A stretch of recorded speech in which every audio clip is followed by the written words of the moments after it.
형제가 있는 게 좋을까 나쁠까 생각하게 돼요.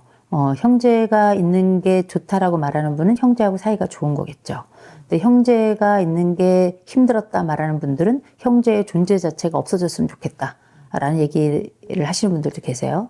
근데 형제가 없는 분들 중에는 형제가 있었으면 하는 분들이 계시는데, 저는 이 사회는 형제가 있어도 좋고 없어도 좋다고 생각하는 게, 사회를 살다 보면 저절로 형제 같은 사람들을 만나기도 하기 때문에, 다만 어렸을 때 이런 형제가 있다면 사회에 나가기 전에 이런 사회적 형제 경험을 미리 하는 것이다 말씀을 드리고 싶어요. 오히려 형제들이 전 있는 게 낫다고 생각합니다. 가족이라는 게 가장 작은 사회적 단위잖아요. 그런데 형제라고 하는 건 부모 자녀 관계에서 경험할 수 없는 첫 번째 리얼 사회적 경험이라고 생각을 합니다. 형제라고 하는 게 독특하고 특별한 관계예요. 부모 자녀 관계가 가장 길 거라고 생각하죠. 그렇지 않아요. 형제는 가장 오랫동안 함께 DNA를 공유하면서 가장 오랫동안 살아가는 사람들이 형제입니다. 형제는 보통 보면 수명도 되게 비슷해요. 또 이변이 없는 한 형제들은 성향도 되게 비슷하고요. 식성도 되게 비슷하고요. 그러면서도 각자의 삶을 살아가고 서로 질투하고 서로 경쟁하고 서로 또 돕고 이런 관계. 그래서 부모 자녀보다 훨씬 더 애틋하기도 하고 훨씬 더 적대적이기도 하고 훨씬 더 오래 살아가면서 서로에게 영향을 미치는 관계가 형제 관계예요. 형제가 또 보면 집집마다 되게 웃겨요. 형제가 많은 집 중에서도 보면 형제가 서로 잘 지내는 집이 있는 반면에 또 싸우는 집들은 5 형제가 됐건 7 형제가 됐건 무지하게 또 싸웁니다.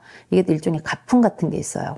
그런데 재미있는 건 형제들은 늘 얘기하는 게 있죠. 내 부모는 우리를 차별했다. 이런 얘기를 해요. 비교 선상에서 나는 늘 루저, 패배자가 됐던 거죠. 오히려 형제 관계 속에서도 어떤 분들은 야, 엄마 아빠가 언제 우리를 비교했냐? 이렇게 말하는 사람들은 거기서 우위를 점했던 사람인 거예요. 부모도 우리가 다 10손가락이 있잖아요. 뭐 안 아픈 손가락 없다 그러잖아요. 이 덜 아픈 손가락이 있어요. 더 이쁜 손가락이 있고요. 그 사람이 부모는 완결체라고 생각하는데 부모는 절대 완결체가 아닙니다. 당연히 나도 모르는 비교를 하게 되기도 하고 실수도 하고, 그런데 그 중에서도 이런 비교 선상에서 우와 열이 있다면 열에 처했던 이 형제의 관계에 있었던 사람은 늘 인생이 피비린내 나는, 그리고 평생 내 부모에게 인정받기 위해서 인정 경쟁을 하고 그렇게 살아갈 수밖에 없죠. 근데 인정 경쟁이 어렸을 때만으로 끝나냐? 그렇지 않아요. 첫 아이가 굉장히 사랑을 많이 받고, 근데 첫 아이 같은 경우는 첫사랑입니다. 부모의 첫사랑이고 어쩌면 우리의 가장 사랑했던 그 순간에 태어난 아이 가능성이 굉장히 높아요. 둘째 같은 경우는 예정이 없던 애들이 많고요. 또 부모들이 부부간의 관계를 향상시키기 위해서 둘째를 낳은 경우들도 꽤 있습니다. 아니면 혼자 있으면 첫 애가 외로우니까 이렇게 일종의 보충제로 이렇게 태어난 아이들도 꽤 있어요. 생각해보면 나라는 존재는 처음부터 완결된 존재가 아니라 보충제이거나 대체제이거나 아니면 의외의 일인, 이렇게 탄생부터 그렇게 성장에까지 이런 경우들이 많이 있거든요. 그러면 이 사람은 처음부터 자기라고 하는 존재에 대한 퀘스천 마크, 물음표부터 찍고 시작하는 거예요. 난 누군가? 나는 나라는 한 존재로 그렇게 처음부터 100%로 존재한 존재였는가? 20%로, 30%로, 50%로 존재는 아니었는가? 이렇게 자꾸 물어보게 되는 거거든요.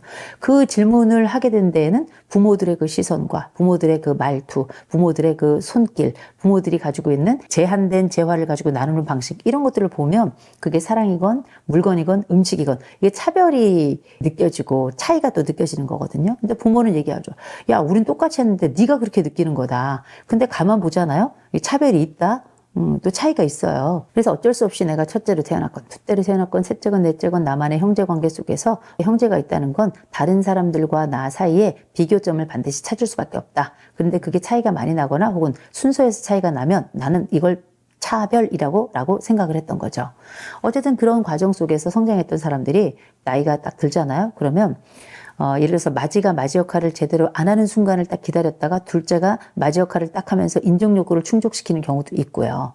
또 경우에 따라 다른 형제들보다 더 열심히 또 공부하고 또 어쩌다 운 좋아가지고 사업이 잘 돼가지고 짜잔 하고 사회적으로 성공을 하잖아요. 그러면 나머지 형제들에게 어떻게 지금부터는 내가 실질적 마지인 것처럼 다른 형제들 앞에서 이제 어깨를 쫙 펼치고 의시되는 경우들도 꽤 있고요.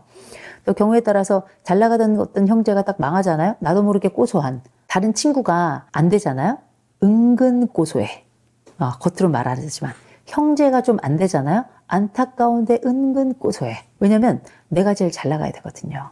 형제도 경쟁하니까. 그래서 어쨌든 형제라고 하는 건 평생 서로를 돌보면서 안부를 물어보기도 하고 동시에 평생 경쟁하면서 적대적이기도 한 거. 이게 바로 형제거든요. 나이가 들어서도 내 부모는 늙어 죽을 때까지 나를 오히려 덜 챙겨주고 형을 더 챙기는 것 같은 이런 안타까움, 또 나이 들어가면서도 나는 평생 내 부모에게 인정받지 못해서 인정 경쟁을 하느라고 나머지 형제들보다 더 에너지를 쓰고 더 많은 노력을 하고, 그러니까 내 배우자는 뭐라 그러냐면 왜 당신은 우리 집을 챙기지 않고 부모님만 챙겨? 이런 얘기를 또 하면서 일중 이중으로 또 욕을 먹게 되는 이런 양상들이거든요. 그럼에도 불구하고 죽을 때까지 이 인종 욕구가 충족되지 않는 경우가 굉장히 많아요. 어떻게 보면은 내 인생을 살지 못하는 거죠. 인정받기 위해 살아간다는 얘기 뭐냐면 인정해주는 자의 욕구에 맞추어서 내 인생을 거기에다가 투여하는 거라는 뜻이에요. 어쩌면 난 평생 비교당했어, 혹은 평생 차별받고 자랐어 하는 사람들이 있다면 제일 먼저 살펴야 될 게 있습니다. 다행히 나는 컸어요. 내가 컸다는 걸 알아야 돼요. 이 형제 관계 속에서만 살아가는 게 아니라 내가 커서 또 다른 독립적 사회인으로 살아가고 있다는 걸 기억하는 게 굉장히 중요해요.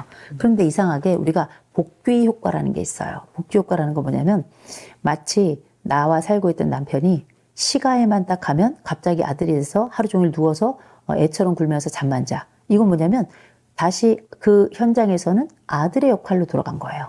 그랬다가 명절 끝나고 나면 또 다시 멀쩡한 내 남편은 돌아와요.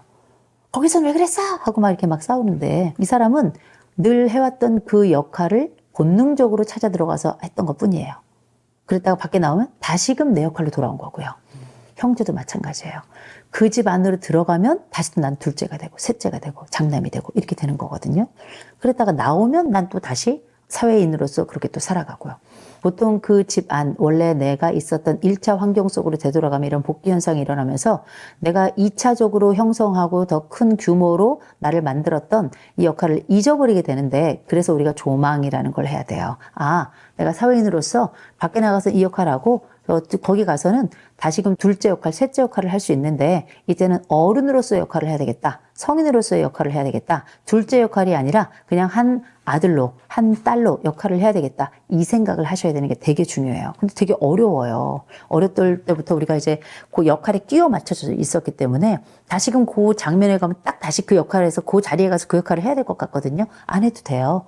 우리가 해야 될 성인으로서의 역할은 딱 정해져 있거든요. 제 시간에 맞춰서 함께 식사 자리가 있다면 제 시간에 맞춰 가는 것, 그때 가서 음식을 함께 나눠서 해야 된다면 그때 내가 해야 될 거는 돈을 내는 일인지 아니면 음식을 해야 되는 일인지, 함께 이야기할 때 나의 이성을 잃지 않고 너무 술 많이 마시지 않고 내가 함께하는 그 역할 중에 필요한 얘기 있다면 필요한 역할하고 그렇게 하고 오면 되는 거예요. 그래서 원래 했던 그 복귀라고 하는 그 자리에서 내가 늘 가졌던 어렸을 때 그 심정을 다시금 나도 모르게 무의식적으로 튀어 올라와서 그 역할을 반복하고 있는지 이것만 알아챈다면 어쩌면 우리가 비교와 차별 속에서 형제 역할을 했던 그 역할에서는 다소 자유로워지지 않을까 이런 생각이 들고요. 더 중요한 건 뭐냐면 내가 잘 돼야 돼요. 형제 역할의 자유를 주는 제일 척도는 뭐냐면 내가 잘 되잖아요. 경제적으로 잘 되고 사회적으로 잘 되고 내가 별 문제 없고 내가 행복하게 살잖아요. 그러면 그 역할에 돌아가서 그 역할을 하려고 안달복달할 필요가 없어져요. 되게 중요한 거예요. 내가 어떤 여러 컴플렉스 이슈나 아니면 가족관계 속에서 어려움에서 해방되고 싶다 한다면 사회적으로 일단 잘 나가라. 꼭 그 말씀 드리고 싶어요. 근데 문제는 우리가 잘 나가고 싶지 않아서 안 잘 나가나요? 안 잘 나가져요. 그리고 또 안 잘 나가지는 이 일이 나에겐 또 두 번째, 세 번째 형제들이 만났을 때 또 컴플렉스가 되고, 그러나 기억하셔야 됩니다. 굳이 가서 형제들도 만나면 자랑질하고 막 이렇게 하거든요. 하는데 신경 쓰지 마세요. 이제 우리 다 각자 개인 성인이 돼서 우리의 삶을 살아가는 겁니다. 막 춤을 추더라도 내 춤을 추고 있다면 내 인생은 괜찮은 삶이니 형제들의 그 과거의 시선에서 벗어나고 이제 성인으로 그 사람들을 이렇게 보면서 여전히 형제들 간에 이기려고 자랑질하는 너는 참 안타깝구나 하면서 속으로 혀를 한번 끌끌 차고서 우리는 난 행복할 테니 하고 내 인생을 살면 된다. 형제들이 같이 모여있는 그 자리에서 자랑질 많이 하는 형제들이 있다면 거기서 빨리 일 마치시고 얼른 나오시는 게 장땡이다 말씀드리고 싶어요.